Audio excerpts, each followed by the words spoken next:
Freedom. It's a value which pretty much everyone will agree is a good thing, though they might disagree on what it consists in. For a conservative, freedom might mean the ability to get rich without paying too many taxes. And for a socialist, it might mean the freedom to get healthcare regardless of your income. But there's new evidence suggesting freedom isn't always such a good thing. At least that's according to one leading social psychologist. What generally happened is the Anglo countries all freaked out in the 90s together. Not New Zealand. That's the one place in the Anglo world where kids are still allowed to climb trees. But in the other countries, like, no, too dangerous, can't do anything. Surprisingly, in Northern Europe, where they do let kids out, they never lock them up, they also have the same mental health crisis. And I think the reason is because it's the societies that are freest. Okay, so if you are free, if you can make your own choices, if you're not bound into tradition or family or religion, freedom used to be often associated with good things, good outcomes.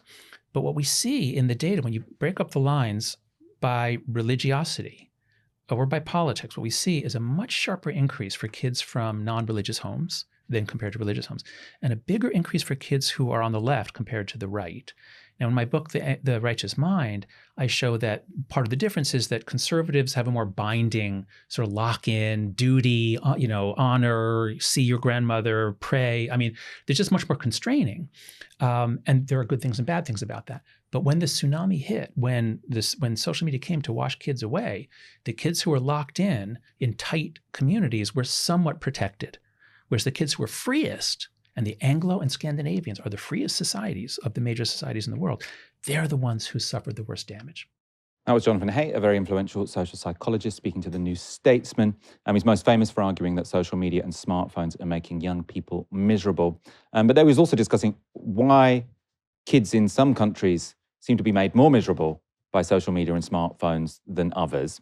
And he says initially he thought it would harm the kids the most who have the least freedom to go out in the real world. So he talks a lot about how we've coddled our kids too much. Sort of, he says that in especially the Anglophone countries, sort of paranoia about sort of paedophiles meant people stopped letting their kids play outside. And that was an overreaction and it sort of damaged their resilience and sort of their ability to make their own fun. I think he's very strong on those arguments. But he said that actually, when you look at the data, it doesn't seem to be about which kids had the most time to go and play outside. He actually found from his sort of studies that the better predictor of which societies social media would harm the most was how liberal they were. So he said that if you've got kids that aren't sort of tied into strong social norms, they don't have the sort of protection against social media that might sort of protect them from well, not necessarily its toxicity, because it's not just about them seeing bad things, but from it dysregulating their social lives, I suppose. What do you think? Too much freedom? What is personal freedom without any constraints? What does freedom mean? Yeah, very good. Very Jordan Peterson coded, you know. Oh, God, okay. So edit that out, please. There's such a thing as like negative liberty, I think it's called, right? Freedom minus some strong social structures perhaps isn't really that good. I know you said it's not really necessarily about kids being able to go and play outside. I always say this, I do think there is a link between smartphone usage of young people and the stripping of, through austerity, of third spaces and investment in youth clubs and all of these things that I think for this generation of young people, sadly, is really becoming something completely unfamiliar to them as well. I think some sort of old-fashioned liberals, really, when they thought about protecting liberty, when like John Stuart Mill or whoever was kind of thinking about what it means to be a liberal and to protect liberal autonomy, I think they believed that you would attain that you would get good judgment through being liberated. So like your liberty, your freedom as a personal individual would allow you to attain good judgment and a decent sense of the world.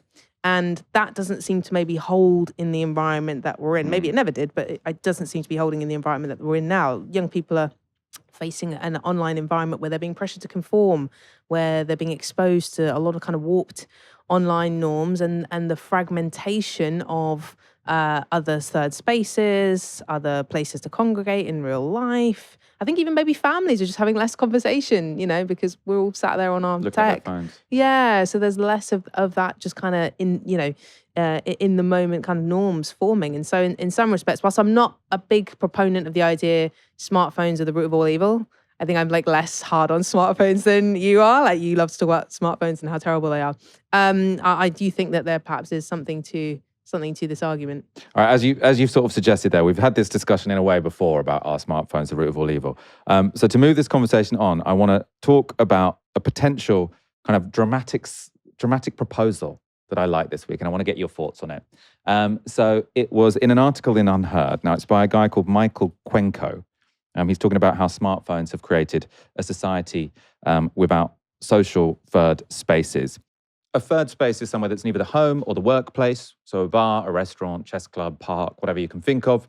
But he says, from a world of third spaces, smartphones are creating a silent society. It's all quite apocalyptic in tone. Just as Rachel Carson kick-started the modern environmental movement with her haunting prediction of a silent spring, where birdsong ceased due to the mass die-off of birds from the hitherto uncontroversial use of toxic pesticides, so too should the public today be galvanized out of apathy by the image, already a stark reality, of a silent society characterized by social die-off. Now he says, for the silent society is one drained of organic life and human voices, populated by successive shrinking generations of dead-eyed youths who no longer know how, nor even desire, to talk to each other, foster friendships, seek partners, or build families and communities beyond what exists as simulation on screens. It is above all silent, quite literally, because the everyday sounds of conversation, laughter, argument, romance, and spontaneity have been snuffed out and surrendered to total digital intermediation. Now, you might think that's a bit apocalyptic and maybe sounds a bit overblown. I mean, in the general article, it is sort of fleshed out with a bit more anecdote. You know, he's talking to students at a university where the bar used to close at 11 and now it closes at 7:30. And he has sort of like, he's interviewed some of them, and he says they say that as soon as there's a moment of silence, they all just start looking at their phone, even if they're sort of around the same table. And they say it's because we're awkward and anxious, that, you know, and obviously that is going to undermine the pleasure of being at a bar with people if everyone sort of feels this instant reaction to have to do that. And as I say, one of the reasons I'm passionate about this is because it affects me. Like if I'm just like queuing for the toilet, I sort of find myself scrolling. I try and resist it, but it's affected my mind definitely. But as I say, I don't want to just talk about how phones are bad. This article struck me because he also puts forward a solution that at least I hadn't considered before. So he says this: the idea of a digital Sabbath has been floating around for some time. The old Sabbaths were enforced by society to uphold the biblical command of rest and worship. And even as late as the mid-20th century, blue laws limited business hours and television broadcasts on Sundays. A new digital Sabbath would have to go beyond being a personal wellness quirk and operate at the level of public policy as a state-mandated 2-day-long shutdown of all non-essential attention economy applications. People would still be able to call or text, but feeds would be frozen. He then puts forward a second element of a plan to escape from a silent society. So he says a second step provides positive alternatives for people to turn to once their social media goes offline. In this scenario, the attention economy would still function 5 days a week, and that activity would, at least for a time, still be lucrative. Big tech would still rake in billions as it does now, but in this case, it would be taxed a certain percentage of its general income in a country, call it the social reparations tax, premised on the idea that the attention economy firms are directly liable for the social catastrophe wrought by the smartphone age. They should be made to pay for the cost of societal repair. This would come in the form of third space coupons funded by the reparations tax, which would be distributed in the mail to ordinary citizens, but especially to the 16 to 34-year-old demographic, and which may be redeemed at any local establishment. In effect, it is a massive wealth transfer from the distraction merchants to the proprietors of displaced third spaces. Now, I love this policy. I love so digital Sabbath. So you can still have all your apps. You can still find all your information. You know, it's not about censorship because 5 days a week you can look up what you want about whatever issue you care about. But there are 2 days where you just cannot look at any of them. And not only you cannot, but no one can. You walk around the world, you know, everyone's looking up for a while. You know, people will spark up conversations at the queue in the bar instead of just looking at their phone. People will flock to these institutions. And to go back to your point about the cost of living, he's saying that this should come alongside a tax on the big tech giants who can still make all their money 5 days a week, which you get in a coupon, which you can go out and go bowling, Go to your chess club, although I don't think they're normally very expensive. Go to the bar, do whatever. Give it to your drug dealer. I mean, it's the drug Everybody dealer. wins. The drug dealers probably aren't going to be entitled to cash out these third space coupons. But I love this. And also, I'm often thinking about sort of, do we need to bring back religion? I mean, because I don't believe in God, but sort of like I feel like there was a level of community that it definitely has some upsides that we've lost. But I feel like the digital Sabbath, this is going to be I'm going to be an evangelist for this. And I want to know your thoughts, Benseca. What about people who work 7 days a week? Are hardworking freelancers? Well, you could do something else on those 2 days. Probably, I don't want to, No, probably joking. everyone's work, even if you are a social commentator, would be better if you had 2 days a week to touch grass. Yeah, no, I agree with that. I think it's a really interesting idea. I suppose I'd be very interested in what, sort of hardcore liberals would think about it, or people who really are committed to individual freedom and individual responsibility, curtailing people's access to the internet. Is it my human right to have access to the internet, Michael?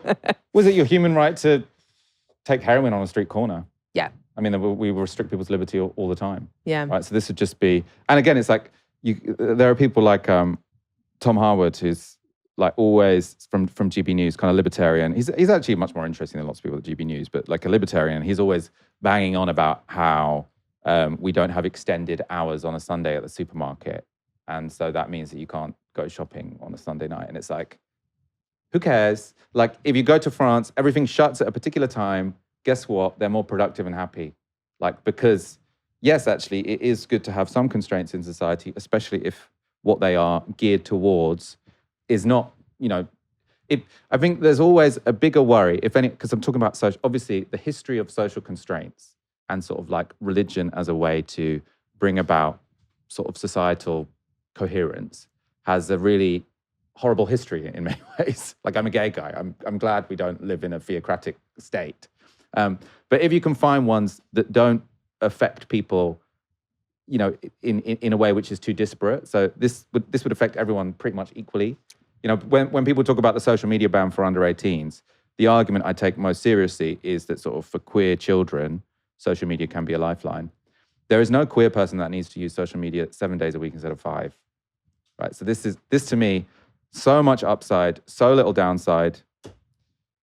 Come on. You've just imagined a liberal who's got a problem with it. Do you have a problem with it? Or can we unite behind this and take to the streets with a banner saying digital Sabbath now?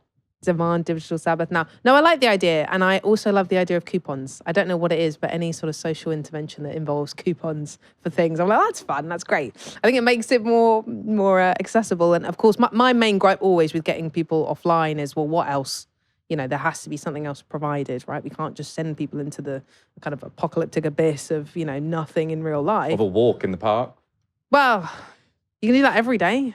Well, not if you're looking at your phone. I feel like we shouldn't make out the alternative to your smartphone is apocalyptic abyss, but anyway. No, but that's what I mean. But I think this argument, I believe, if I've understood correctly, he's talking about investment in third spaces and, being able to transfer the time that you would have otherwise have spent online and do something in real life. And I think personally, that's great. I think it's a really interesting inversion of kind of classic sort of liberal ideas, which is not that you have liberty first and then everything else follows, but you must create the conditions for true freedom and true liberty, right? And that the state and that we collectively have a hand in cultivating people to be able to attain the highest levels of personal freedom that they have. I love that cultivation. It's about cultivation so that we can flourish.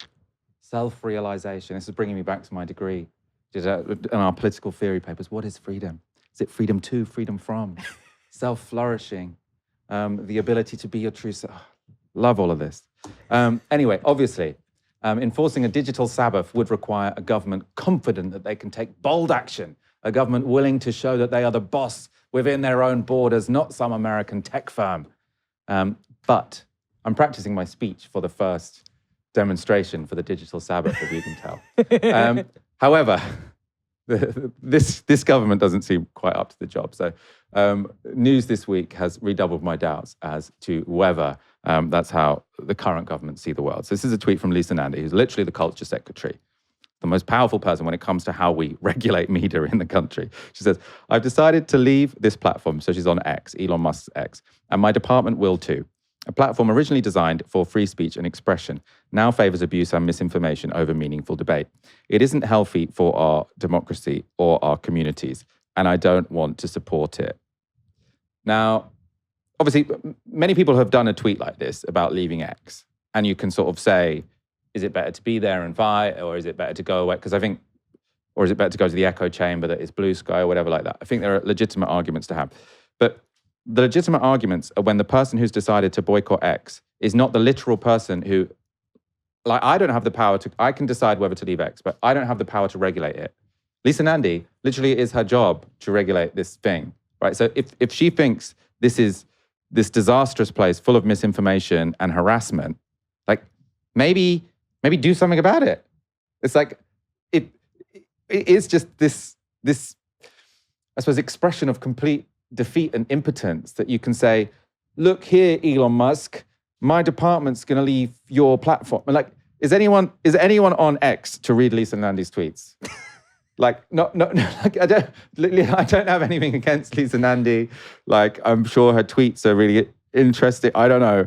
But I really don't think that this is going to be the tipping point whereby people are like, now Lisa Nandy and the whole culture department have gone, I am off. This has crossed the line. The threshold is done. Like, I really feel like there could be a more significant move that the country's literal cultural secretary could do than boycott X. I mean, it just ends up coming across as quite a sanctimonious kind of statement, really, doesn't it? A kind of huff of like, well, I'm leaving. This is awful. Cool. You don't want to do anything about it, though? That's quite strange, isn't it? It's all very well leaving the platform because it's terrible. And it is. I'm still on X. I don't have any real presence on there, but I do still, as a journalist. I check it when I'm in queues or on the toilet. Here we go. Get that digital Sabbath going now. It's all very well saying that X is terrible. It is.